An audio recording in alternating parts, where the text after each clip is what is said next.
கர்த்தருடைய வசனத்துக்குள்ள கடந்து போவோம். ஆதியாகமத்தின் புஸ்தகம் 49ஆம் அதிகாரம் 10ஆம் வசனத்தை நான் வாசிக்க கேட்போம். சமாதான கர்த்தர் வருமளவும் செங்கோல் யூதாவை விட்டு நீங்குவதில்லை. நியாயப்பிரமாணிக்கன் அவன் பாதங்களை விட்டு ஒழிவதும் இல்லை. ஜனங்கள் அவனிடத்தில் சேருவார்கள். கர்த்தருடைய பரிசுத்த நாமத்துக்கு ஸ்தோத்திரம் உண்டாகட்டும். கடந்த வாரத்திலேயே உங்களோடு கூட முன்னுரையாய் என் பின்ப காரியங்கள் எல்லாவற்றையும் உங்களோடு நான் பகிர்ந்து கொண்டேன். ஆனாலும் ஞாபகம் ஊட்டும்படியாய் ஒரு சில வார்த்தைகளை உங்களோடு சொல்கிறேன். யாக்கோபுடைய அந்திம காலத்தில் தன்னுடைய பிள்ளைகள் யாவரையும் 11 பேரையும் அவன் கூட்டி சேர்த்து அவர்களிடத்தில் சொன்னதான வார்த்தையை தான் இங்கே வசனத்தில் வாசிக்க கேட்டோம். ஒவ்வொருவருக்கும் கடைசி காலத்தில் சம்பவிக்க போகிற காரியத்தை குறித்து யாக்கோபு தெளிவாய் சொல்லி கொண்டு வருகிறத நான் வாசிக்கலாம். அதிலே யூதாவை குறித்து சொல்லும்போது அவர் சொன்ன ஒரு வார்த்தை தான் இப்பொழுது வாசிக்க கேட்டோம். சமாதான கர்த்தர் வருமளவும் செங்கோல் யூதாவை விட்டு என்ன செய்வதில்லை, நீங்குவதில்லை. செங்கோல் ஆளுகையை காட்டுகிறது என்று கடந்த வாரத்தில் சொன்னேன். அது மாத்திரமல்ல, மோசேயுடைய கோலை குறித்து சிந்திக்க நேர்ந்தது. தேவன் மோசேயை சந்தித்து அவனை பார்த்து கேட்ட ஒரு கேள்வி, உன் கையில் இருக்கிறது என்ன? அவன் சொன்னான் கோல் என்று சொன்னபோது அதை கர்த்தர் கீழே போட சொன்னார். அதை போட்டபோது சர்ப்பமாய் மாறிற்று. அந்த வாளை பிடித்த போது அது மறுபடியும் கோலாய் மாறிற்று என்றும். மாத்திரமல்ல, மோசே தேவனுடைய கோலை தன் கையிலே பிடித்து கொண்டு என்ன செய்தானாம், போனான் என்று சொல்லி வசனத்தின் மூலமாய் வாசிக்க கேட்டோம். அந்த தேவனுடைய கோல் முகாந்தரமாய் எகிப்திலே கர்த்தர் பெரிய காரியங்களை செய்கிறவராய் காணப்பட்டார். எகிப்தியர் மேல் வாதைகளை வர்ஷிக்க பண்ண அந்த கோலை நீட்டின போதும் அடித்த போதும் ஒன்றன் பின் ஒன்றாய் வாதைகள் அங்கே எகிப்திலே காணப்படுகிற எகிப்தியர் மேல் கர்த்தர் ஆக்கினியை வரப்பண்ணுகிறவராய் காணப்பட்டார். ஆனால் அதே கோல் இஸ்ரவேல் ஜனத்திற்கு பாதையை திறந்து கொடுக்க போதுமானதாயிருந்தது. அதே கோல் அவருடைய தேவையை, தண்ணீரின் தேவையை சந்திப்பதற்கும் போதுமானதாயிருந்தது என்று உங்களோடு கூட கடந்த வாரத்தில் சொன்னேன். ஆகினால் இந்த காலை வழியில இந்த கோல் தேவனுடைய வாக்குத்தத்தமாய் காணப்படுகிறது. தேவனுடைய வாக்குத்தத்தங்கள் எல்லாம் கிறிஸ்து இயேசுவுக்குள் ஆம் என்றும் ஆமென் என்றும் இருக்கிறது என்பதை நாம் அறிந்து கொண்டிருக்கிறோம். மாத்திரமல்ல, ஆபிரகாம் தேவனை விசுவாசித்தான். விசுவாசித்தவன் தேவனுடைய வாக்குத்தத்தத்தை குறித்து அவன் அவிசுவாசமா என்ன செய்யாமல், அவன் சந்தேகப்படவே இல்லை. வாக்குத்தத்தத்தை கொடுத்தவர் உண்மை உள்ளவர் என்று எண்ணினால் அவர் வாக்குத்தத்தத்தை நிறைவேற்ற எப்படிப்பட்டவர், வல்லவர் என்று சொல்லி விசுவாசித்ததை நாம் கடந்த வாரத்திலே கேட்டோம். இந்த காலை வழியிலே நானும் ஒன்று உங்களுக்கு சொல்லுகிறேன். தேவன் ஒரு வாக்குத்தத்தத்தை நம்முடைய வாழ்க்கையிலே கொடுத்திருப்பாரானால் அது காலங்கள் வேண்டுமானால் தாமதமாகலாம், ஆனால் நிச்சயம் தேவன் தம்முடைய வார்த்தையை என்ன செய்ய வல்லவர், நிறைவேற்ற வல்லவர். சாமுவேல் 1 சாமுவேலின் புஸ்தகம் 3ஆம் அதிகாரத்திலே நான் வாசிக்கும் போது கர்த்தருடைய வசனம் அங்கே இவ்விதமாய் சொல்லுகிறத நாம் பார்க்க முடியும். 1 சாமுவேலின் புஸ்தகம் 3ஆம் அதிகாரம் வாசிப்போமா? கர்த்தருடைய வசனத்தை 19வது வசனத்தை வாசி. சாமுவேல் வளர்ந்தான், கர்த்தர் அவனுடனே கூட இருந்தார். அவர் தம்முடைய எல்லா வார்த்தைகளிலும் ஒன்றையாயிலும் தரையிலே விழுந்து போக விடவே இல்லை. தேவனுடைய வாக்குத்தத்தம் ஒன்றாகிலும் நிறைவேறாமல் தரையிலே விழாதபடிக்கு கர்த்தர் அதை நிறைவேற்ற வல்லவராய் காணப்படுகிறார். சங்கீதம் 89 நான் வாசிக்கும் போது அங்கே கர்த்தர் தாவீதுக்கு பொய் சொல்லேன் என்று சொல்லி இருக்கிறத நாம் பார்க்கிறோம். நிச்சயமாய் கர்த்தர் சொல்லுகிறதை செய்கிற தேவனாய் காணப்படுகிறார். யோபு புஸ்தகம் 42ஆம் அதிகாரத்தில் வாசிக்கும் போது யோபு சொல்கிறார், தேவரீர் சகலவற்றையும் செய்ய வல்லவர், நீர் செய்ய நினைத்தது ஒருபோதும் என்ன செய்யாது, தடைபடாது என்று சொன்னார். அருமையான ராஜாவாகிய சாலமோன் சொல்லும் போது சொன்னான், தாவீதுக்கு உம்முடைய வாக்கினாலே சொன்னதை உம்முடைய கரத்தினால் என்ன செய்தீர், இந்த நாட்களிலே நிறைவேற்றினீர் என்று சொல்லுகிறதை நாம் பார்க்கிறோம். அப்படியானால் தேவனுடைய வாக்குத்தத்தம் நிச்சயமாய் ஒவ்வொருடைய வாழ்க்கையிலும் என்ன செய்யும், நிறைவேறியே ஆகும். அந்த வாக்குத்தத்தங்களை உறுதியாய் பிடித்து கொண்டு கர்த்தரை நோக்கி நாம் ஜெபிக்க வேண்டியது அவசியமான ஒரு காரியம். ஏன்னு சொன்னால் வாக்குத்தத்தம் பண்ணினவர் எப்படிப்பட்டவர், மாறாதவராய் காணப்படுகிறார். அவர் நேற்றும் இன்றும் நாளைக்கும் எப்படிப்பட்டவர், மாறாதவர். மனுஷன் மாறுவான், ஆனால் தேவன் மாறுகிறவர் அல்லவே அல்ல என்பதை நாம் நன்றாய் அறிந்து கொள்ள வேண்டும். இன்றைக்கு நம்முடைய ஜீவிதத்தில் நாம் செய்கிற காரியம், நாம் மனுஷரை நம்புகிறோம், உலக பிரகாரமான ஜனத்தை நம்புகிறோம். நன்றாய் கவனியுங்கள் கர்த்தருடைய வசனத்தை. ஏசாயா தீர்க்கதரிசியின் புஸ்தகம் 30ஆம் அதிகாரத்திற்கு வருவோமா? வசனத்தில் இவ்விதமாய் சொல்லப்பட்டிருக்கிறது.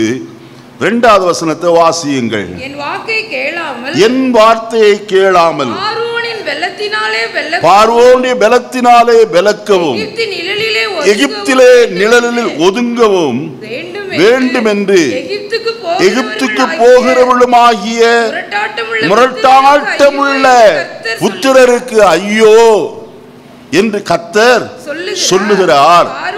பார்வோனுடைய பலன் உங்களுக்கு வெட்கமாகவும் எகிப்தியருடைய நிழல் ஒதுக்கு உங்களுக்கு என்னவாய் மாறும்.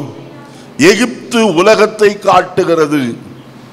உலகத்தை நாம் நம்புகிறவர்களாய் காணப்படுவோமானால் கர்த்தருடைய வசனம் அங்கே சொல்லுகிறது, எகிப்து பார்வோனுடைய பலன் உங்களுக்கு என்னவாய் வெட்கமாயும் எகிப்தியருடைய நிழல் ஒதுக்கு உங்களுக்கு என்னவாய் மாறும், லட்சையாய் மாறும். நாம் நம்ப வேண்டிய ஒரே ஒருவர் கர்த்தர் மட்டுமே.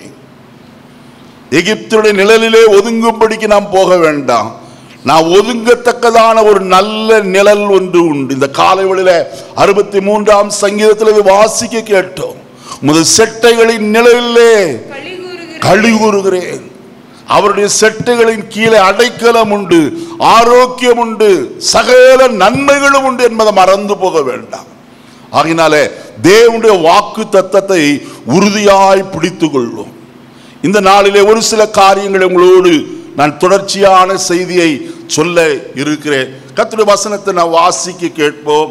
என்னாகமத்தின் புஸ்தகம் 17ஆம் அதிகாரம் 8ஆம் வசனத்தை நான் வாசிக்கலாம். மறுநாள் மோசே சாட்சியின்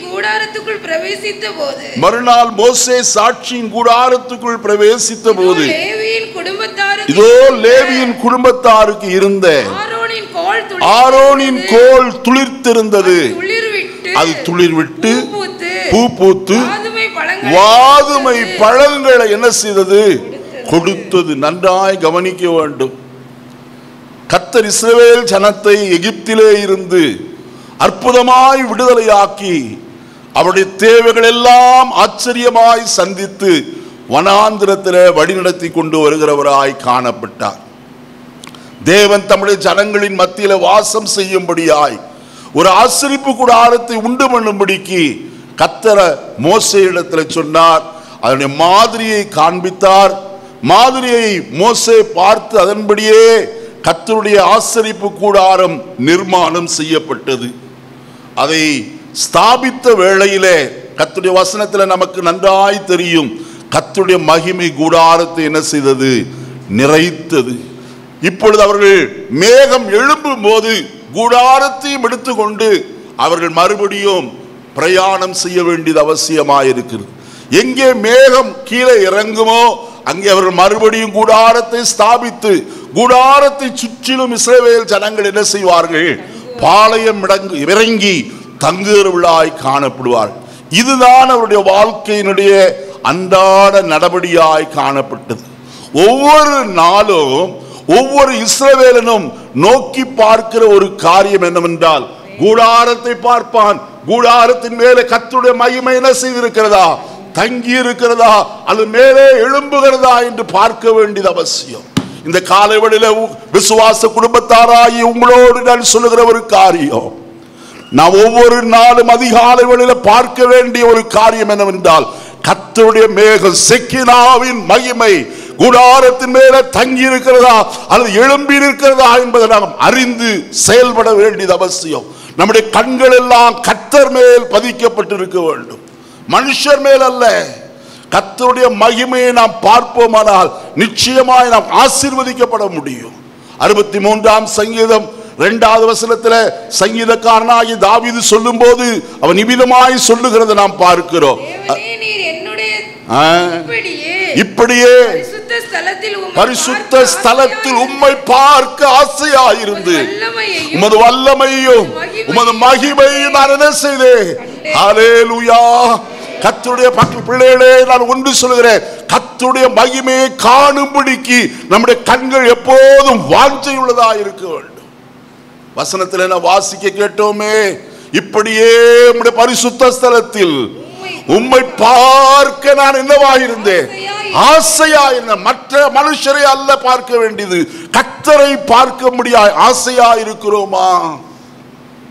அருமையாளே, கிறிஸ்துவை பார்க்க ஆசை கொள்வோமானால் நிச்சயம் அவர் தம்முடைய மகிமையை நமக்கு என்ன செய்வார், வெளிப்படுத்துகிறவராய் காணப்படுவார்.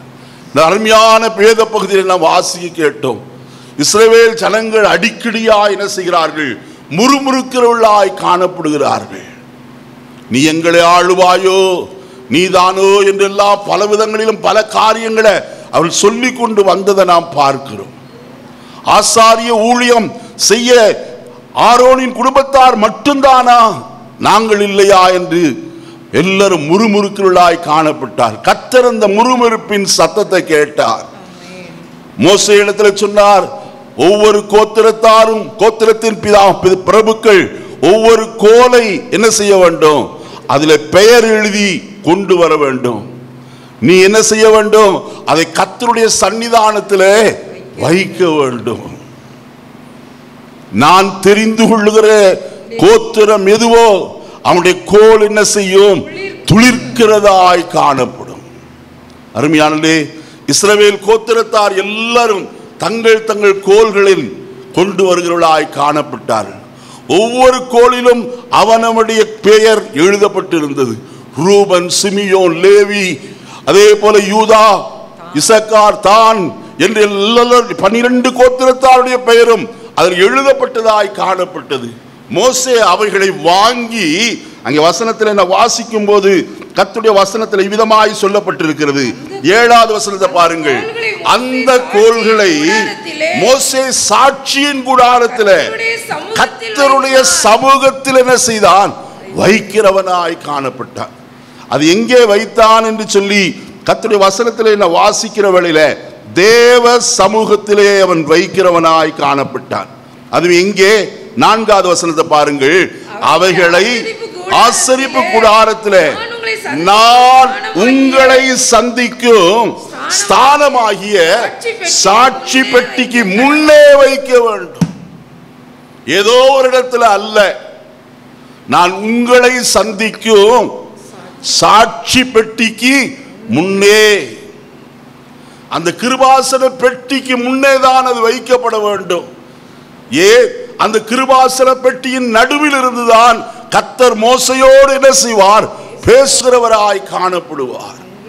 அருமையானே, கர்த்தருடைய சமூகத்தில் எந்த ஒரு மனுஷன் தன்னை அர்ப்பணிக்கிறானோ அந்த மனுஷன் தேவனுடைய சத்தத்தை கேட்க முடியும். மாத்திரமல்ல, 12 கோல்களும் வைக்கப்பட்டது. அடுத்த நாள் போய் மோசே கர்த்தருடைய சமூகத்திலிருந்து அந்த கோல்களை எடுத்து கொண்டு வந்தான். 9வது வசனத்தை வாசிப்போ. அப்பொழுது 8 வாசிங்கம்மா. மறுநாள் மோசே சாட்சியின் கூடாரத்துக்குள் பிரவேசித்த போது லேவியின் குடும்பத்தாருக்கு இருந்த ஆரோனின் கோல் துளிர்த்திருந்தது. அது துளிர்விட்டு பூ பூத்து வாதுமை பழங்களை கொடுத்தது.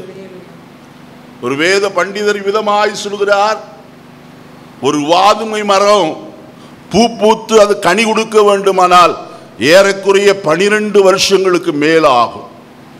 ஆனால் ஒரே ராத்திரியில வெட்டப்பட்ட ஒரு கோல், வாதுமை கோல், அது பூ பூத்து அது துளிர்த்து அது பூ பூத்து அது வாதுமை பழங்களையும் என்ன செய்தது, கொடுத்திருக்க முடியுமானால் இந்த அருமையான நாளிலே கர்த்தருடைய பிள்ளைகளே, நீங்கள் காய்ந்து போனவர்களாய் காணப்படலாம், நீ நம்பிக்கை அற்றவர்களாய் காணப்படலாம். இஸ்ரவேல் ஜனங்கள் சொன்னது போல எங்கள் நம்பிக்கை என்ன செய்தது, அற்று போயிற்று, இனி நாங்கள் இரக்கத்தை பெற முடியாது என்ற நிலையிலே காணப்பட்டாலும் உங்களை துளிர்க்க பண்ண வல்லவராய் காணப்படுகிறவர் ஒருவர் இருக்கிறார்.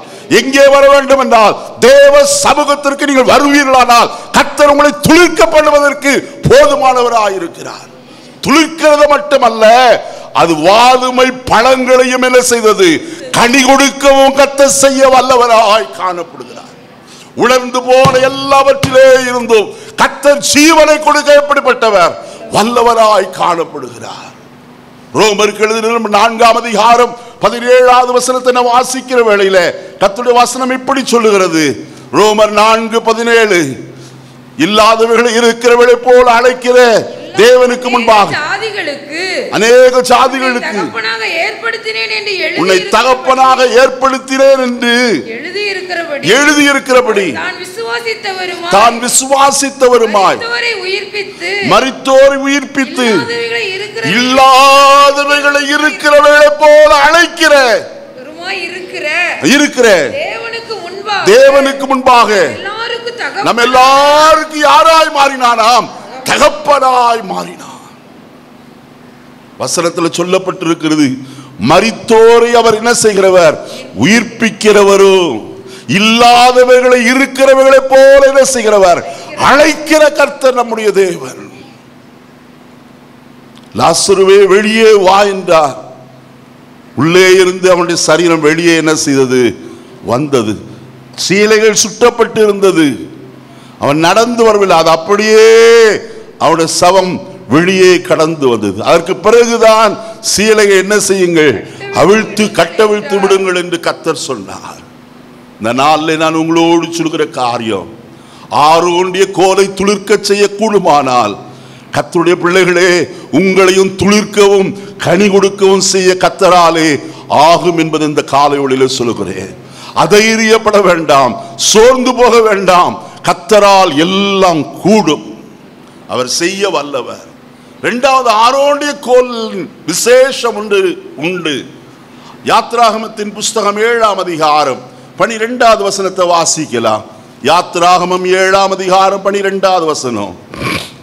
அவர்கள் ஒவ்வொருவராக தங்கள் கோல்களை போட்டபோது அவைகள் சர்ப்பங்களாயின.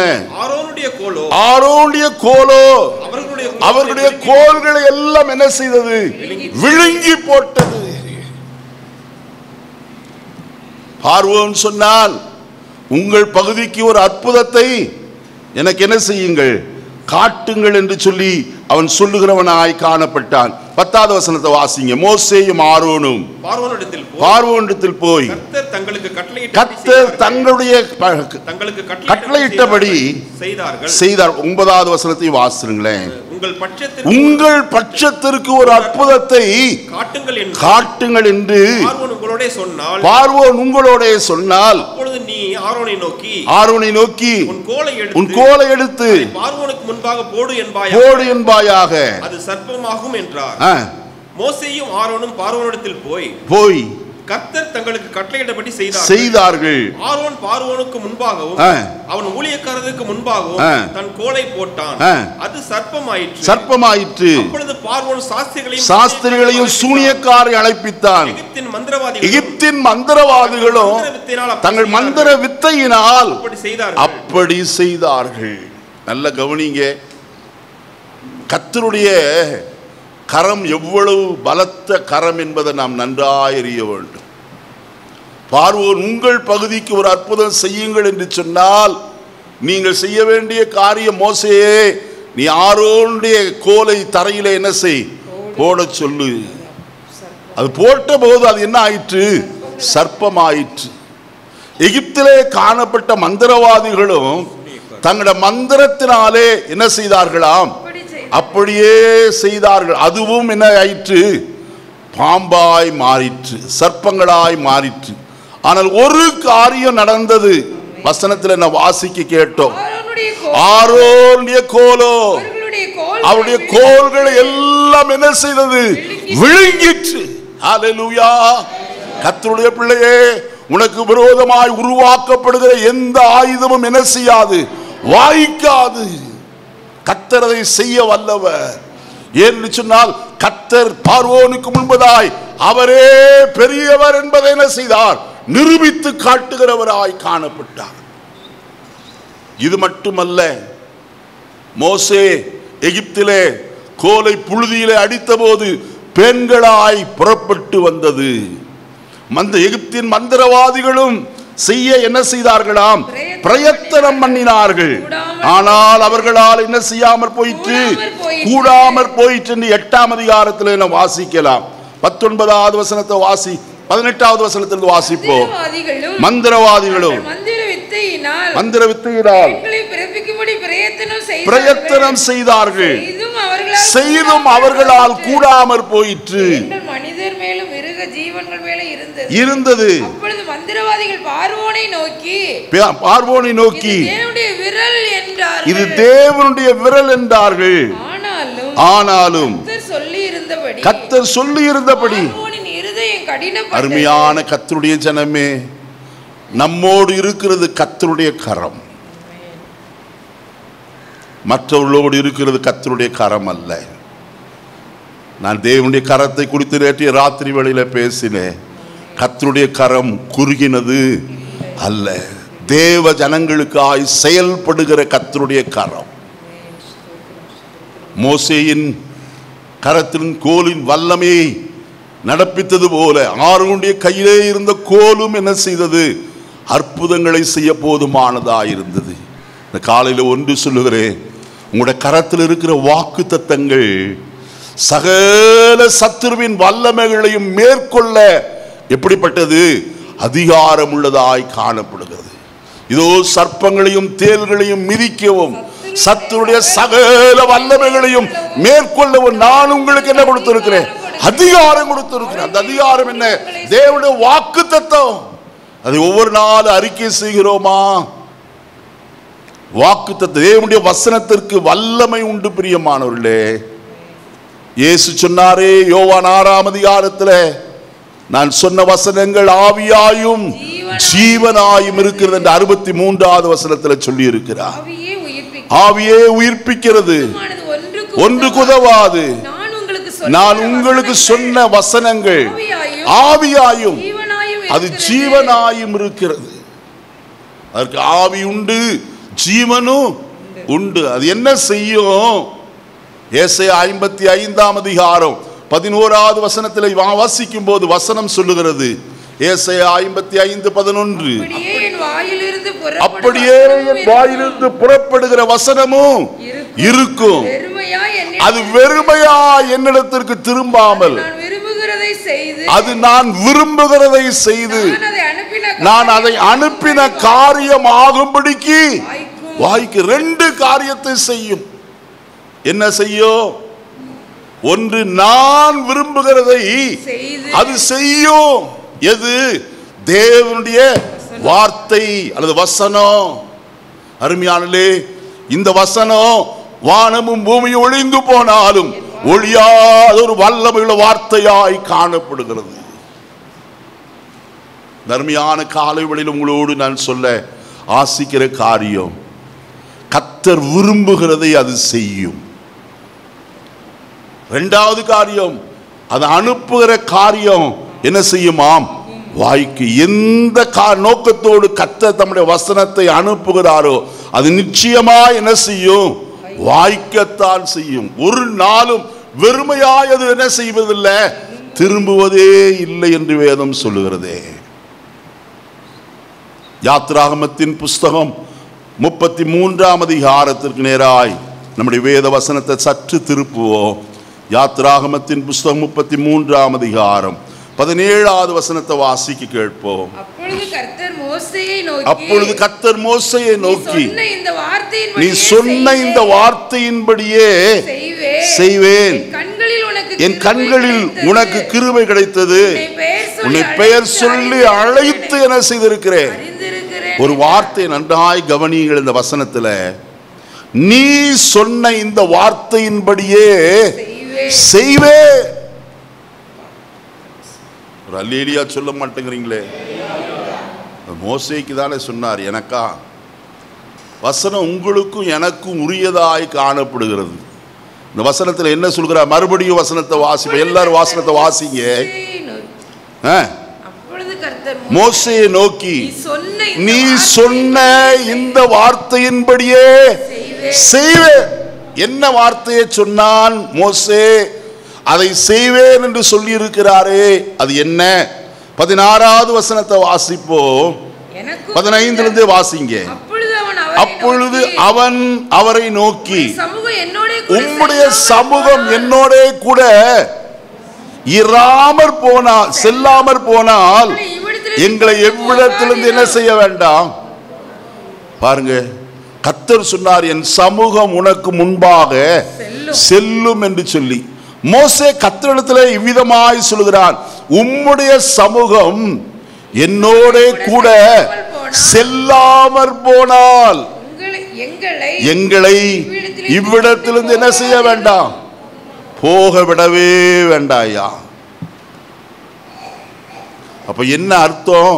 உங்களுடைய சமூகம் எனக்கு முன்பாக செல்லும் என்று சொன்னீரே, அது ஒவ்வொரு நாளும் எனக்கு முன்பதாய் செல்ல வேண்டும். இரண்டாவது, அடுத்த 16வது வசனத்தை வாசிக்கிற வேளையில, எனக்கும் உமது ஜனங்களுக்கும் உம்முடைய கண்களிலே கிருபை கிடைத்தது என்பது எதினால் அறியப்படும்? நீர் எங்களோடு கூட என்ன செய்வதினால் அல்லவா? வருவதினால் அல்லவா? நல்ல கவனிங்க. என் கண்களிலே உனக்கு கிருபை கிடைத்தது என்று சொன்னீரே கர்த்தாவே, இது எப்படி எங்களுக்கு நாங்கள் அறிந்து கொள்வது? மோசே சொல்லுகிறான், நீர் எங்களோடு கூட என்ன செய்வதினாலே? வருவதினால் அல்லவா? கர்த்தருடைய ஜனமே, நாம் தேவனுடைய கண்களிலே கிருபை கிடைத்தோம் என்பது எதினால் அறியப்படும்?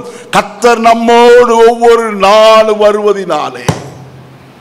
நம்மை விட்டு விலகாதபடிக்கு நம்மோடு கூட அவர் சகலவற்றிலும் பிரயாணம் செய்கிறவராய் காணப்படுகிறாரே.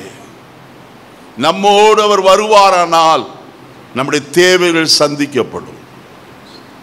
ஆகாரம் கிடைக்கும், தண்ணீர் கிடைக்கும், உன் வஸ்திரம் அது பழமையாய் போகாது, உன் பாதரட்சை தேய்ந்து போகாது, உன் வாழ்க்கையில ஒரு குறைவும் என்ன செய்யாது, வராது என்பதை நீ நன்றாய் அறிந்து கொள்ள வேண்டும்.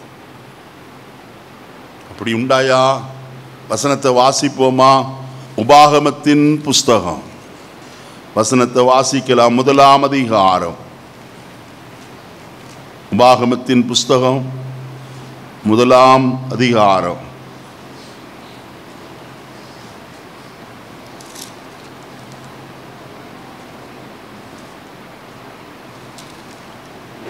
வாசிப்போமா கர்த்தருடைய வசனத்தை?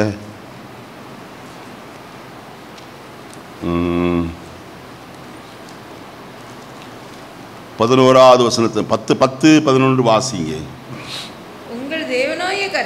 உங்கள் தேவனாய கர்த்தர் உங்களை பெருக பண்ணினார். இந்நாளில் நீங்கள் வானத்து நட்சத்திரங்களைப் போல திரளாயிருக்கிறீர்கள். நீங்கள் இப்பொழுது இருக்கிறதை பார்க்கிலும் 1000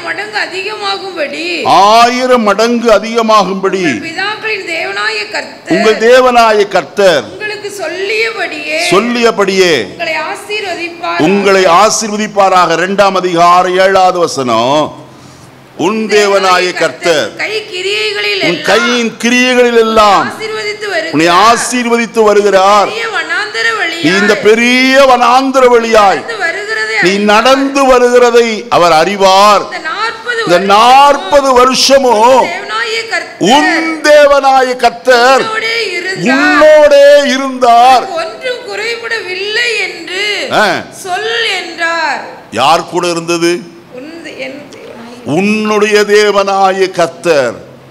இந்த 40 ஆண்டு காலமும் அவர் உன்னோடு கூட என்ன செய்தார்? இருந்தார். ஏதாயிலும் குறைவு இருந்ததா? நீங்க அந்த 1ஆம் அதிகாரம் 2ஆம் அதிகாரத்தை வாசிக்கிறீர்கள். ஆனால் 1வது கர்த்தர் அவர்களை பெருக பண்ணினார். 2வது கர்த்தர் அவர்களுக்கு யுத்தம் பண்ணுகிறவராய் காணப்பட்டார். 3வது கர்த்தர் அவருடைய தேவைகள் எல்லாம் சந்தித்து வந்தார். கர்த்தருடைய வசனத்தில் நான் வாசிக்கிற வேளையிலே அங்கே 1ஆம் அதிகாரத்தில் தானே நாம் பார்க்க முடியும், ஒரு வாக்கு தத்தத்தையும் கொடுக்கிறார். என்ன வாக்கு தத்தம்? அங்க வசனத்தில் வாசிக்கும் போது 36, 38 வசனங்களிலே எப்புனேயின் குமாரன் மாத்திரம் அதை காண்பான், அவனுடைய சந்ததி அதற்குள் என்ன செய்யும்? பிரவேசிக்கும் என்று கர்த்தருடைய வாக்கு தத்துவம். அவர் நம்மோடு கூட இருப்பாரானால், அங்கே வசனத்தில் என்ன வாசிக்கும் போது நாம் பார்த்தோம், நீர் எங்களோடு கூட வருவதினால் அல்லவா. கர்த்தர் கூட வந்தால் ஒரு குறைவும் என்ன செய்யாது? இருக்கவே இருக்காது. மாத்திரமல்ல, கூட அவர் வருவாரானால் வேத வசனங்களை அவர் நமக்கு என்ன செய்கிறவர்? விளக்கி காட்டுகிறவராய் காணப்படுகிறவர். அவர் நம்மோடு எப்போதும் வர நாம் அவருடைய சமூகத்தை உணர பாத்திரவான்களாய் காணப்பட வேண்டியது அவசியம். நம்மோடு இந்த நாள் முழுவதும் அவர் பிரயாணம் பண்ண கர்த்தர் விரும்புகிறாரே. ஒவ்வொரு நாளும் நம்மோடு கூட இருக்க விரும்புகிறார். அவருக்கு நமக்கு உண்டாயிருக்கிற ஒரு உறவு, ஐக்கியம், அது எப்பொழுதும் பிரிந்து விடாதபடிக்கு அந்த ஐக்கியத்தை காத்து கொள்ள வேண்டியது அவசியமான ஒரு காரியம். மாத்திரமல்ல, மறுபடியும் அந்த வசனத்தை வாசிப்போமானால் 16வது வசனத்தில் பின்பகுதியில நீர் எங்களோடு வருவதினால் அல்லவா இப்படியே பூமியின் மேலுள்ள ஜனங்கள் எல்லாரிலும் நானும் உம்முடைய ஜனங்களும் எப்படிப்பட்டவர்கள் சொல்லுங்க? யாரு? நீங்களும் நானும் என்ன செய்தவர்கள்? விசேஷித்தவர்கள் என்று வேதம் சொல்லுகிறது. விசேஷித்தவர்கள் என்னது? Special category. கர்த்தர் உங்களை ஸ்பெஷலா நினைக்கிறார். ஐயா, ஆயினத்தான் கர்த்தருடைய வசனத்தில் வாசிக்கிறோம். யாத்திராகமத்தின் புஸ்தகம் 19ஆம் அதிகாரம் 5வது வசனத்தை வாசிப்போம். யாத்திராகமம் 19:5. இப்பொழுது நீங்கள் என் வாக்கை உள்ளபடி கேட்டு என் உடன்படிக்கையை கைக்கொள்வீர்களானால் சகல ஜனங்களிலும் நீங்களே எனக்கு சொந்த சம்பத்தாயிருப்பீர்கள். பூமி எல்லாம் யாருடையது? யாராவது இங்கிலீஷ் பைபிள் வச்சிருக்கீங்களா? ஒருத்தருட்டு இல்லையா? தம்பி, இங்கிலீஷில் போடுப்பாது இந்த வசனத்தை.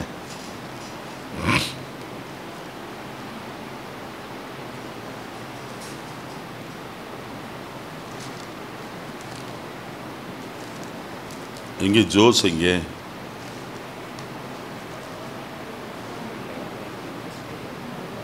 எக்ஸடஸ் 19:5 அப்படி இங்கிலீஷ் போட்டீங்கன்னா வந்துடும். கையில் இன்னார் வச்சு வச்சுட்டு தான் நீ இது பண்ணிட்டு இருக்கியா? சரி, வாசி, சத்தமாக வாசி, மைக்கில் வாசி, மைக் ஆன் பண்ணிட்டு வாசி. Now therefore, if ye will obey my voice indeed and keep my covenant, then ye shall be a peculiar treasure unto me above all people, for all the earth is mine. இங்கே வசனத்தில் வாசிக்கிறோம், peculiar people என்று எழுதப்பட்டிருக்கு. வேறொரு திருப்புதலில் அல்லது வேறொரு king James version இல்லாமல் மற்ற வெர்ஷன் நிறைய இருக்கிறது. அதில் ஸ்பெஷல் பீப்புள் என்று எழுதப்பட்டிருக்கு. நீங்களும் நானும் கர்த்தருக்கு முன்பதாக யாராக இருக்கிறோம்? விசேஷித்த ஜனங்களாய் காணப்படுகிறோம். நம்ம சாதாரணமான ஜனம் அல்ல. ஏன் தெரியுமா? நீங்களும் நானும் கிறிஸ்து இயேசுவின் இரத்தத்தினாலே பாவமர கழுவப்பட்டு பரிசுத்தமாக்கப்பட்ட ஜனம். தேவன் நமக்கு விசேஷித்த காரியத்தை கொடுத்திருக்கிறார். அவர்களுக்கு இல்லாத விசேஷ நன்மையான காரியத்தை கர்த்தர் நமக்கு என்ன செய்திருக்கிறார்? அருளி செய்தவராய் காணப்பட்டிருக்கிறார்.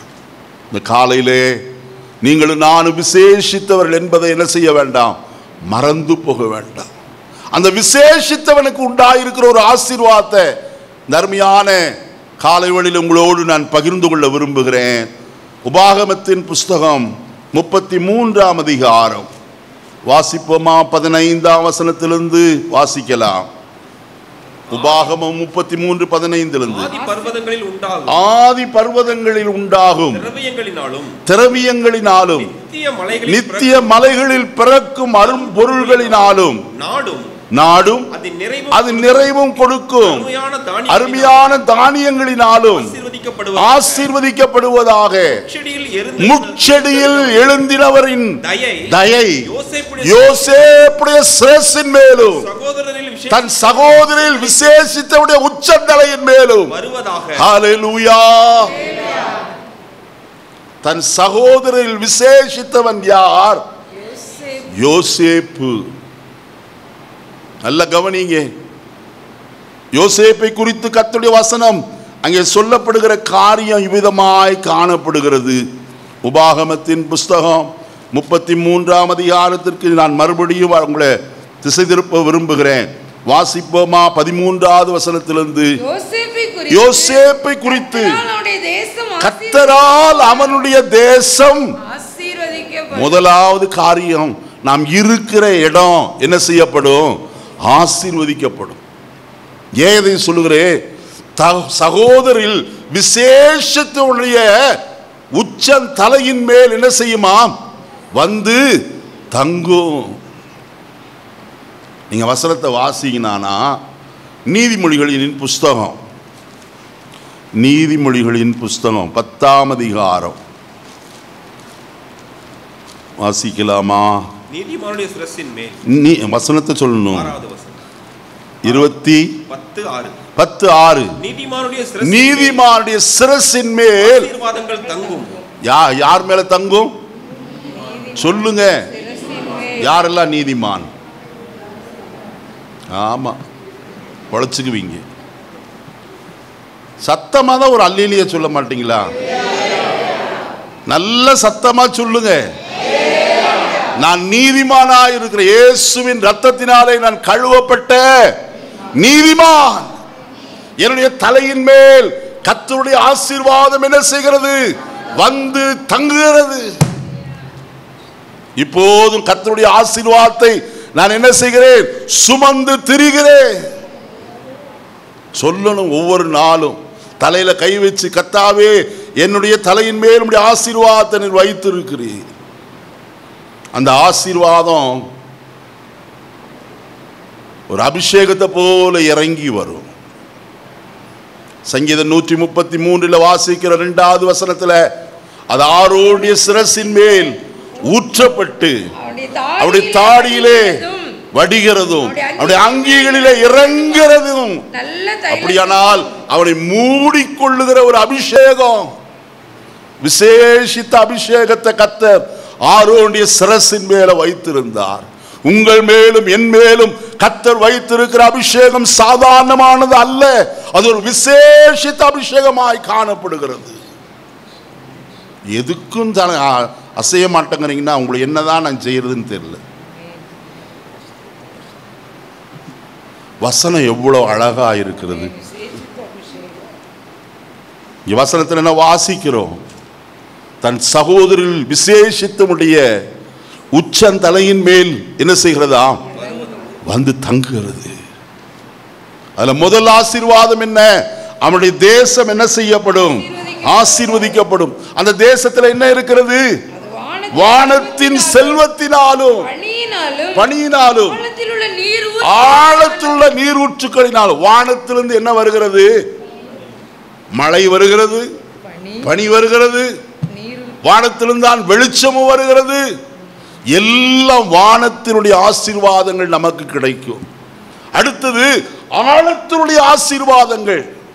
ஆழத்துல என்ன இருக்கு? நீரூற்றுகள் இருக்கிறது, பொன்னும் வெள்ளியும் வைரமும் வைடூரியமும் சகலமும் எங்கதான் இருக்குது சொல்லுங்க? ஆழத்தில் இருக்கிறது. அந்த ஆழத்துடைய ஆசீர்வாதங்களை கர்த்தர் என்ன செய்கிறார்? உங்களுக்கு தருகிறவராய் காணப்படுகிறார். பாஸ்டர் இப்படி எல்லாம் சொல்றீங்க, அப்புறம் நகை போட வேண்டாங்கிறீங்களே.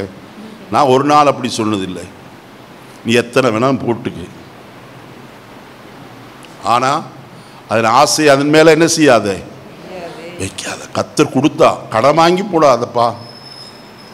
இப்பதான் லோன்கள் நிறைய கொடுக்குறாங்க.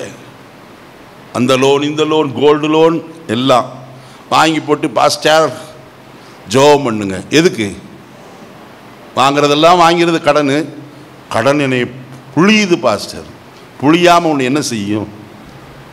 மதியினமாக வாங்குகிற கடன் மனுஷனை புளிய தான் செய்யும். ஜாக்கிரதையாக இருக்கணும். நம்முடைய சக்திக்கு மிஞ்சி எதையும் செய்யாதபடிக்கு நம்ம காத்துக்கணும். சரி, அப்படி தான் கடன் வாங்கினியே, ஜெபம் பண்ணுறியா? ஜெபம் பண்ணுறதே இல்லை. கடன்காரனை கண்டா என்ன செய்யறது? ஓடி சொல்லுங்க. எத்தனை பேர் இருக்காங்க, அவன் தூரத்தில் வரும்போது இங்கே ஓடிடுறது, இல்லை அவனை பார்த்தா சொல்றது வீட்டில் இல்லைன்னு சொல்லிடுது. பிள்ளை போய் சொல்லும் வீட்டில் இல்லைன்னு சொல்லி எங்கள் அப்பா சொன்னாருன்ட்டு. நல்ல கவனிங்க, இதெல்லாம் சாதாரண காரியம் இல்லை. கர்த்தரை எந்த ஒரு மனுஷன் பிடித்திருக்கிறானோ கர்த்தர் அவனை ஆசீர்வதிக்க எப்படிப்பட்டவர்? வல்லவர். ஜாக்கிரதையாக இருந்தால் நிச்சயம் நம்ம ஆசீர்வாதத்தை பெற்றுக்கொள்ள முடியும். ஆழத்தில் உண்டாகும் ஆசீர்வாதத்தினாலும், அடுத்து சூரியன் பக்குவப்படுத்தும் அருமையான கனிகளினாலும், சந்திரன் பக்குவப்படுத்தும் அருமையான பலன்களினாலும், திரவியங்களினாலும், நித்திய மலைகளில் பெருக்கும் அரும் பொருட்களினாலும், கொடுக்கும் அருமையான தானியங்களினாலும் ஆசீர்வதிக்கப்படுவதாக. முட்செடியில் எழுந்தினவருடைய தயை யோசேப்புடைய சிரசின் மேலும் தன் சகோதரில் விசேஷித்தவருடைய உச்சந்தலையின் மேலும் வருவதாக. அதுக்கு அடுத்து அதோடு நிக்கலைங்க, மறுபடியும் கண்டினியூ ஆகுது. வாசிப்போம். அவன் அலங்காரம், அவன் தலையீற்று காளையினுடைய அலங்காரத்தை போலவும், அவன் கொம்புகள் காண்டா மிருகத்தின் கொம்புகளை போலவும் இருக்கும். அவைகளாலே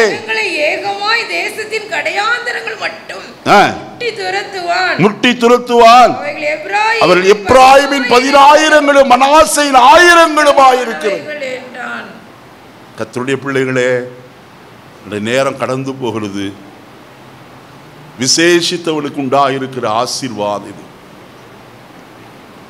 நம்ம விசேஷித்தவர்களா என்று சொன்னால் நீங்களும் நானும் விசேஷித்தவர்கள் என்றுதான் கர்த்தருடைய வேதம் சாட்சியிட்டு சொல்லுகிறத நாம் பார்க்க முடியும்.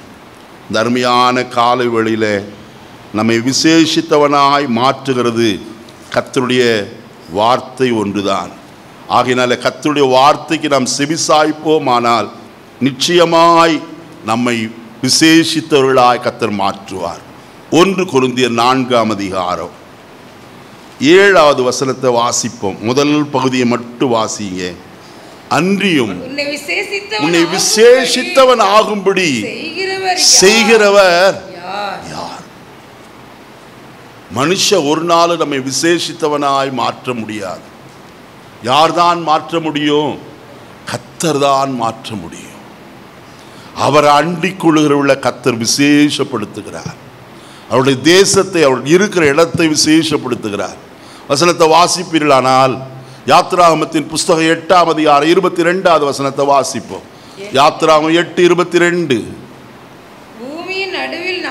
பூமியின் நடுவில் நானே கர்த்தர் என்று நீ அறியும்படிக்கு என் ஜனங்கள் இருக்கிற கோசே நாட்டில் அந்நாட்களில் வண்டுகள் வராதபடிக்கு அந்த நாட்டை முதலாவது என்ன செய்வேன்? விசேஷப்படுத்தி என் ஜனங்களுக்கும் உன் ஜனங்களுக்கும் இருக்கிற வித்தியாசம் உண்டாகும்படி. அல்லேலியா சொல்ல மாட்டீங்களா? சொல்லி சொல்லிதான் நீங்க அல்லேலியா சொல்லணுமா? இங்க வசனத்துல வாசிக்கிறோம், என் ஜனங்கள் இருக்கிற நாட்டை நான் என்ன செய்வேன்? விசேஷப்படுத்தி கர்த்தருடைய பிள்ளையே, உன் வீட்டை விசேஷப்படுத்துகிறவர் வெளியிருந்து வர வேண்டாம். கர்த்தர் தான் உன் வீட்டை என்ன செய்யணும்?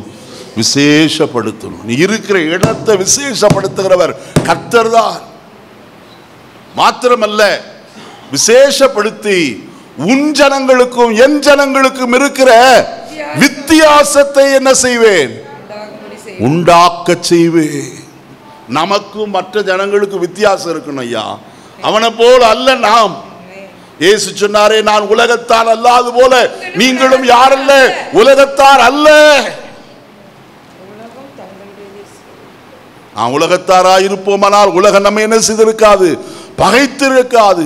நான் உலகத்தாராய் இராதபடியினாலே உலகம் என்னை என்ன செய்கிறது? பகைக்கிறது. அருமையானவர்களே, இந்த காலையிலே நான் ஒன்று சொல்லி என்னுடைய வார்த்தைகளை நிறைவு செய்ய விரும்புகிறேன். இனி ஏராளம் காரியம் உண்டு, ஆனால் நேரம் இல்லை. இந்த காலையில் கர்த்தருடைய ஆவியானவர் சொன்னதை உங்களோடு நான் சொல்லியிருக்கிறேன். மனதில் பதித்து கொள்ளுங்கள். கர்த்தர் உங்களை ஆசீர்வதிக்க விரும்புகிறார். நீங்கள் சொல்லுகிற வார்த்தையை அவர் செய்ய விரும்புகிறவராக இருக்கிறார். நீ என்ன சொல்லுகிறீர்களோ அல்லது அறிக்கை செய்கிறீர்களோ அதை செய்ய வல்லவர். எலியா ஆகாவுக்கு முன்பதாய் சொன்னான், என் வாக்கின்படியே அன்றி தேசத்தில் மழை என்ன செய்யாது, பனியும் பெய்யாது என்றான். கர்த்தர் அப்படியே 3.5 வருஷமும் செய்தார். ஹல்லேலூயா. அதே போல யோசுவா யுத்தம் நடந்ததான வேளையிலே, சூரியனே நீ கிபியோன் மேலும், சந்திரனே நீ ஆயலோன் பள்ளத்தாக்கின் மேலும் என்ன செய்தது? நில் என்று சொன்னான். அவன் சொன்ன வார்த்தையின்படியே சூரியன் கிபியோன் மேலும், சந்திரன் ஆயலோன் பள்ளத்தாக்கின் மேலும் ஒரு நாள் முழுவதும் என்ன செய்தது? கரித்து நின்றது. அருமையானே, அது தீவிரிக்காமல் என்ன செய்ததாம்? அப்படியே நின்றது. ஒரு மனுஷனுடைய வார்த்தையை கேட்டு, கர்த்தர் ஒரு மனிதனுடைய சொல் கேட்டு அந்த நாளை ஒத்த நாள் அதற்கு முன்னும் இல்லை, அதற்கு பின்னும் இல்லை என்று கர்த்தருடைய வசனம் சொல்லுகிறது. கர்த்தர் சொன்னாரே மோசேக்கு, நீ சொன்ன வார்த்தையின்படியே செய்வேன். நீ என்ன வார்த்தை உங்க வாயில அறிக்கை எடுக்கிறீர்களோ அந்த வார்த்தையை கர்த்தர் நிறைவேற்ற வல்லவராய் காணப்படுகிறார். ஒரே ஒரு வசனத்தை மட்டும் நான் சொல்லி நிறைவு செய்கிறேன். 23ஆம் சங்கீதம் 4வது வசனத்தை வாசிப்போம். 23ஆம் சங்கீதம் 4வது வசனம். நான் மரண இருளின் பள்ளத்தாக்கிலே நடந்தாலும் பொல்லாப்புக்கு பயப்படேன். தேவரீர் என்னோடு கூட இருக்கிறீர். உமது கோலும் உமது தடியும் என்னை. அருமையானே, கர்த்தருடைய கோலும் அவருடைய தடியும் நம்ம என்ன செய்யும்? தேற்றும். அருமையானே, கர்த்தருடைய வாக்கு தத்துவம் நம்முடைய வாழ்க்கையில ஆசீர்வாதத்தையும் கொண்டு வரும். அதே சமயத்தில் தேவனுடைய வசனம் நம்மை புடமிடவும் செய்யும். ரெண்டும் செய்யும். ஏன் புடமிடுகிறது? நாம் சுத்த பொண்ணா என்ன செய்யும்படிக்கு, விளங்கும்படிக்கு. தேவனுடைய வார்த்தை நம்மை புடமிட்டு நம்மை பரிசுத்தமாக்கி அவருடைய சன்னிதானத்துக்கு முன்பதாய் நிற்க வைக்கிறது. அதே சமயத்தில் கர்த்தருடைய வார்த்தை நம்ம என்ன செய்கிறது? தேற்றுகிறது. எங்கே தேற்றப்படுவீர்கள் என்று கர்த்தருடைய வசனத்தில் வாசிப்போமானால், ஏசாயா 66ஆம் அதிகாரம் 13வது வசனத்தில், ஒரு தாய் தேற்றுவது போல நான் உங்களை என்ன செய்வேன்? தேற்றுவேன். நீங்கள் எருசலேமிலே என்ன செய்வீர்கள்? எருசலேம் என்றால் அதனுடைய அர்த்தம் அநேகம் இருக்கிறது. எருசலேம் என்றால் ஷாலோம் என்று சொல்லப்படுகிறது. சமாதானத்தின் நகரம் என்று அது அழைக்கப்படுகிறது. ஆனால் அந்த எருசலேம் நகரத்தில் காணப்படுகிறவர்கள் எப்படிப்பட்ட குணாதிசயம் உடையவர்கள் என்றால், எசேக்கியேல் 9ஆம் அதிகாரம் 7வது வசனத்தை வாசிப்போம். எசேக்கியேல் 9:7. அவர் அவர்களை நோக்கி, நீங்கள் ஆலயத்தை தீட்டுப்படுத்தி பிரகாரங்களை கொலையுண்டவர்களாலே நிரப்பி புறப்பட்டு போங்கள். 9வது அதிகாரமா வாசிக்கிறீங்க? 4வது வசனம் வாசிங்கம்மா. 4. கர்த்தர் அவனை நோக்கி நீ எருசலேம் நகரம் எங்கும் உருவ போய் அதற்குள்ளே செய்யப்படுகிற சகல அருவருப்புகளின் நிமித்தம் பெருமூச்சு விட்டு அழுகிற மனுஷரின் நெற்றிகளில் எல்லாம் என்ன செய். எருசலேமிலே காணப்படுகிற ஒரு பெரிய காரியம், எருசலேமிலே செய்யப்படுகிற சகல அருவருப்புகளின் நிமித்தம் ஒரு கூட்டத்தார் என்ன செய்கிறார்களாம்? பெருமூச்சு விட்டு அழுகிறவர்களாய் காணப்படுகிறார்கள். எருசலேமின் சிறப்பு, எருசலேம் பால் கடிக்கப்பட்டுக் கொண்டிருக்கிறது. பொல்லாத விக்கிரகங்களை, எரிச்சலூட்டு விக்கிரகங்களை கொண்டு வந்து எருசலேம் நகரத்தில் வைத்திருக்கிறார்கள். அந்நிய தேவனுக்கு பலிபீடங்களை கட்டி அதை ஆராதனை செய்கிறவர்கள் எழும்பி இருக்கிறார்கள்.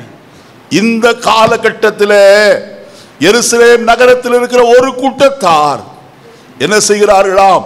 பெருமூச்சு விட்டு அழுகிறவர்களாய் காணப்படுகிறார்கள். ஏன் பெருமூச்சு விட வேண்டும்? கர்த்தருடைய வசனத்தில் வாசிக்கிறோம். யாத்ராகமத்தின் புஸ்தகத்தில் வாசிக்கும் போது அங்கே வசனம் சொல்கிறது, 1ஆம் அதிகாரம் கடைசி வசனமா பாருங்க. யாத்ராகமத்தின் புஸ்தகம் 1ஆம் அதிகாரம் 2:24 வாசிங்க. தேவன் அவர்கள் பெருமூச்சை கேட்டு, ஏன் பெருமூச்சு விடுகிறார்கள்? அப்பதான் கர்த்தர் என்ன செய்கிறாராம்? கேட்கிறாரையா. எருசலேமிலே இந்த அருவருப்புகளின் நிமித்தம் பெருமூச்சு விட்டு அழுகிற ஒரு கூட்டத்தார் காணப்படுகிறார்கள். இன்னைக்கு நீங்களும் நானும் தேசத்தில் நடக்கிற அருவருப்புகளை பார்த்து மற்றவர்களோடு சேர்ந்து நாமும் கொண்டாடுகிறவர்களாய் இருக்கிறோமா, அல்லது பெருமூச்சு விட்டு அழுகிறவர்களாய் காணப்படுகிறோமா?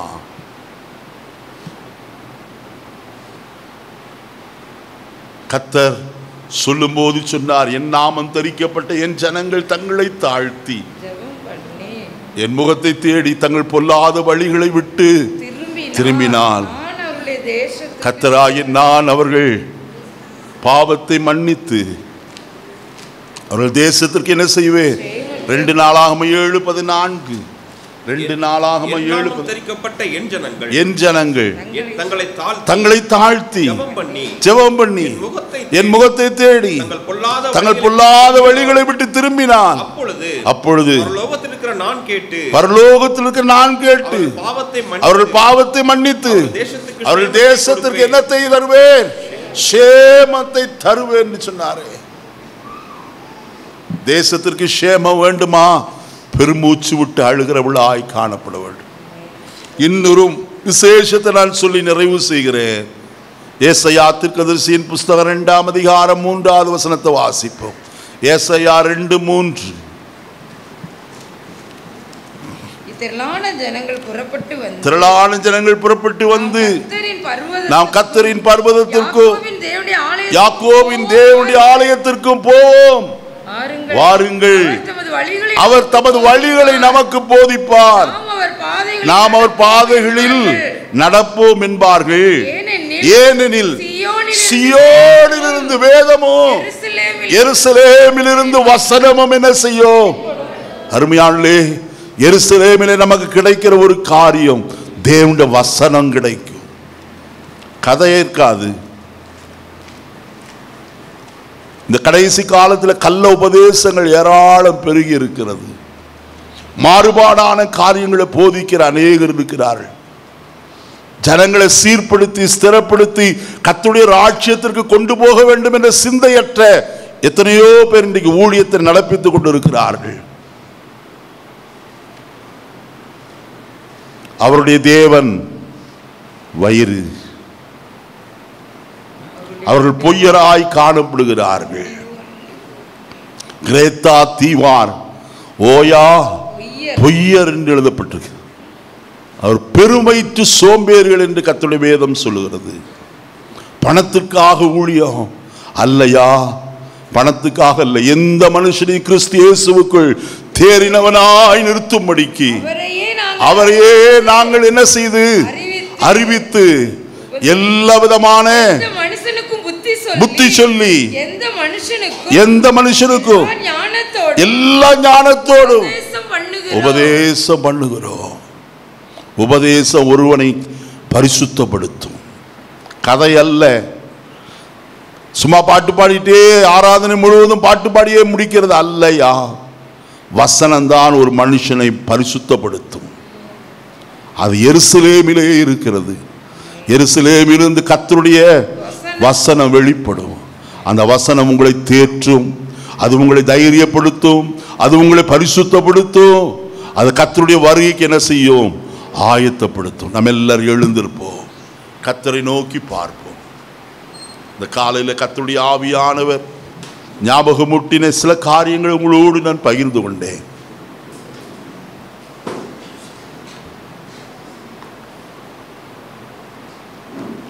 ஆரோனுடைய கோலை குறித்து நம்ம வசனத்தில் சிந்தித்தோம். அந்த ஆரோனுடைய கோல் சகல மந்திரவாதிகளுடைய கோல்களையும் விழுங்கி போட்டது. மந்திரவாதியுடைய சகல அதிகாரமும் முழுமையாய் நிர்மூலமாக்கப்பட்டது. அவர்களாலே ஒன்று செய்யக்கூடாதபடிக்கு போயிற்று. அருமையான கர்த்தருடைய ஜனமே, கோலோடு வந்தவன் இப்பொழுது வெறுங்கையாய் கடந்து போனான். நீங்களும் நானும் கர்த்தரால் விசேஷித்தவர்களாய் காணப்படுகிறோம். நம்முடைய கரத்தில் தேவனுடைய வாக்கு தத்தங்கள் இருக்கிறது. அதனாலே கர்த்தருடைய ஆசீர்வாதம் விசேஷித்தவர்களாய் நம்மை மாற்றியிருக்கிற தன்மை, அதை பிடித்து கொண்டு கர்த்தருடைய சமூகத்தில் எப்போது நிற்போம். தேவனுடைய வாக்கு தத்தங்களோடு கர்த்தருடைய சமூகத்தில் நிற்போமானால் நிச்சயம் நாம் ஆசீர்வதிக்கப்படுவோம். அந்த ஆரோனுடைய கோலை கர்த்தர் துணிக்க பண்ணி வாதுமை பழங்களை அது பிறப்பிக்கும்படியாய் செய்தது. மரித்து போன கோல், ஒரு வெட்டப்பட்ட கிளையிலே இருந்து வெட்டப்பட்ட கோல், அதற்கும் தரையிலே நடப்படாத ஒரு கோல் கர்த்தருடைய சமூகத்தில் வைக்கப்பட்ட போது அது துளிர்த்து பூ பூத்து வாதுமை கனிகளை கொடுத்தது. கர்த்தருடைய பிள்ளையே, உன்னுடைய ஜீவிதம் ஒரு வேளை காய்ந்து போன நிலைமையாயிருக்கலாம். உன்னை துளிர்க்க பண்ண கர்த்தர் போதுமானவர். நீ துளிர்க்க பண்ணுகிறவர் மட்டுமல்ல, உன்னை கனி கொடுக்கவும் செய்ய வல்லவராய் காணப்படுகிறார். யோசேப்பு கனிதரும் திராட்சை கொடி என்று எழுதப்பட்டிருக்கிறது. யாத்திராகமத்தின் புஸ்தகத்தில் மன்னிக்கணும், ஆதியாகமத்தின் புஸ்தகத்தில் வாசிக்கிற வேளையில 49ஆம் அதிகாரத்தில் யோசேப்பு கனிதரும் திராட்சை கொடி என்று எழுதப்பட்டிருக்கிறது. கிறிஸ்து திராட்சை செடியா இருக்கிறார், நீங்கள் கொடிகள் என்று கர்த்தருடைய வேதம் சொல்லுகிறதே. யோவான் 15 நீங்கள் கனி கொடுக்கும்படிக்கு கர்த்தர் உங்களை தெரிந்தெடுத்திருக்கிறார். நீங்கள் என்னை தெரிந்து கொள்ளவில்லை, நான் உங்களை தெரிந்து கொண்டேன். நீங்கள் கனி கொடுக்கும்படிக்கு, அந்த கனி உங்களிலே நிலைத்திருக்கும்படிக்கும் நான் உங்களை ஏற்படுத்தி இருக்கிறேன் என்று கர்த்தருடைய வேதம் சொல்லுகிறது. தேவ ஜனமே, உங்கள் கையில் இருக்கிறது சாதாரண கோல் அல்ல, அது விசேஷித்த கோல், வாக்குத்தத்த விசேஷமானது. தேவனுடைய வசனங்கள் எல்லாம் புடமிடப்பட்டவைகள். அந்த வாக்குத்தத்த உன்னிலே நிறைவேறும் அந்த நாட்கள் அதிக தூரம் அல்ல, சமீபத்திலே காணப்படுகிறது. இரண்டாவது ஒரு கோலை குறித்து வாசித்தோம். அது மேய்ப்பனுடைய கோல். நான் மரண இருளின் பள்ளத்தாக்கில் நடந்தாலும் பொல்லாப்புக்கு பயப்படேன், தேவரீர் என்னோடு கூட இருக்கிறீர், உமது கோலும் அது தடியும் என்னை தேற்றும். கர்த்தருடைய கோல் உங்களை தேற்றும், தேவனுடைய வசனம் உங்களை தேற்றும். உடைந்து போயிருக்கிற நேரத்தில், நொறுங்கி போன நிலைமையில, கைவிடப்பட்ட நிலைமையிலே, ஒன்றுமில்லாமையிலே, எனக்கு யார் ஆதரவு என்று சொல்லி நினைத்து கொண்டிருக்கிற வேளையில கர்த்தருடைய வசனம் உங்களை தேற்றும். அந்த வசனத்தை பிடித்துக் கொள்ளுங்கள். ஒவ்வொரு நாளும் வசனத்தை வாசியுங்கள், அதை தியானியுங்கள், அதை கை கொண்டு நடவுங்கள். உங்களுடைய வாழ்க்கை ஆசீர்வதிக்கப்படும். பரலோகத்தின் நல்ல பிதாவே, இந்த நல்ல காலை வேளைக்காய் ஸ்தோத்திரம். நீர் சொல்ல சொன்ன வார்த்தைகள் எல்லாம் இந்த காலை வேளையில் சொல்லத்தக்கதாய் கர்த்தர் கிருபை பாராட்டினீர். உங்களுடைய வசனத்தை கேட்டு இருக்கிற உங்களுடைய பிள்ளைகளை ஆண்டவரே நீர் ஆசீர்வதியும். அவருடைய காய்ந்து போன நிலைமைகள் மெய்யாகவே துளிர்க்கத்தக்கதாய், கனி கொடுக்கத்தக்கதாய் அவருடைய ஜீவிதத்தை கர்த்தர் செழிக்கப்பட்டும்படிக்கு நாங்கள் செபிக்கிறோம். கர்த்தருடைய வல்லமை அவருடைய கூடாரங்களிலே விளங்கும்படியாய், இந்த மண் கூடாரத்திலே நம்முடைய வல்லமை விளங்கும்படியாய் நாங்கள் வேண்டிக் கொள்வோம். கர்த்தருடைய மகத்துவத்தை நாங்கள் காணத்தக்கதாய் அனுக்கிரகம் செய். உமது கோல் எங்களை தேற்றும் தைரியப்படுத்தும் என்று வாசித்தோமே. ஒவ்வொருவரையும் தேற்றவும் தைரியப்படுத்தவும் பலப்படுத்தவும் நாங்கள் ஜெபிக்கிறோம். உம்முடைய கரத்தில் சமூலமாய் ஒப்பு கொடுக்கிறோம். ஆசீர்வதியும் இயேசுவின் நாமத்தில் பிதாவே, ஆம்.